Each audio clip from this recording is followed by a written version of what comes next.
সবে ষোলো, হ্যাঁ সবে ষোলো, হায় হায় সবে ষোলো, তাই মুন্নি আমার এত বদনাম হলো, তাই মুন্নি যে এত বদনাম হলো, তাই মুন্নি যে এত বদনাম হলো।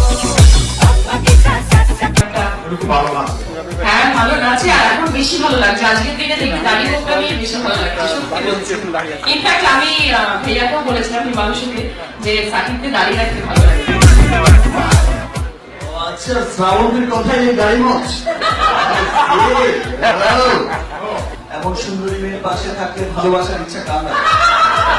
সুন্দরী মেয়ের পাশে থাকলে ভালোবাসার ইচ্ছা কার না?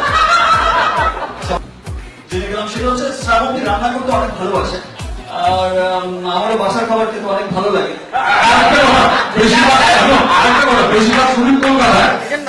বেশিরভাগ শুটিং কলকাতায়, 11 তারিখ থেকেই শুটিং কলকাতায়। আমি কথা দিলাম আমি শিওর রান্না করে এনে খাওয়াবো।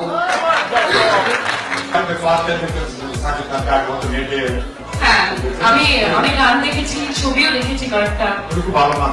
হ্যাঁ ভালো নাচে, আর এখন বেশি ভালো লাগছে। আজকের দিনে দেখি দাঁড়িয়ে করতে আমি বেশি ভালো লাগছে, সত্যি বলছি। ইনফ্যাক্ট আমি ভাইয়াকেও বলেছিলাম মানুষকে যে সাকিবকে দাঁড়িয়ে রাখতে ভালো লাগবে।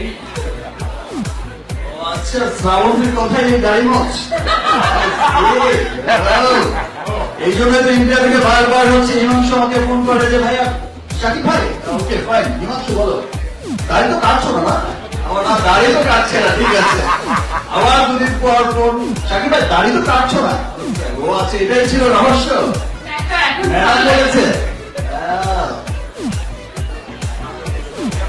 শুভ সন্ধ্যা সবাইকে। ভীষণ ভীষণ ভীষণ ভালো লাগছে আমার বাংলাদেশে এসে, কারণ কোনো না কোনো ভাবে আমিও বাংলাদেশের সাথে জড়িত। কারণ আমার দাদু, আমার মায়ের বাবা, আমার বাবার বাবা সবাই বরিশালের। তো আমার অনেক দিনের ইচ্ছা ছিল, আমার দাদুর স্বপ্ন ছিল যে আমি একদিন না একদিন হয়তো নিশ্চয়ই বাংলাদেশে আসবো। তো থ্যাংক ইউ ধানুকাজি, অশোক ধানুকা, আজিজ ভাই, জাজ মিডিয়া, আমাকে আজকের দিনে এখানে আনানোর জন্য থ্যাংক ইউ সো মাচ। ভীষণ ভালো লাগছে। আর আরেকটা কথা না বলে থাকতে পারছি না, বাংলাদেশের মানুষ ভীষণ ভালো।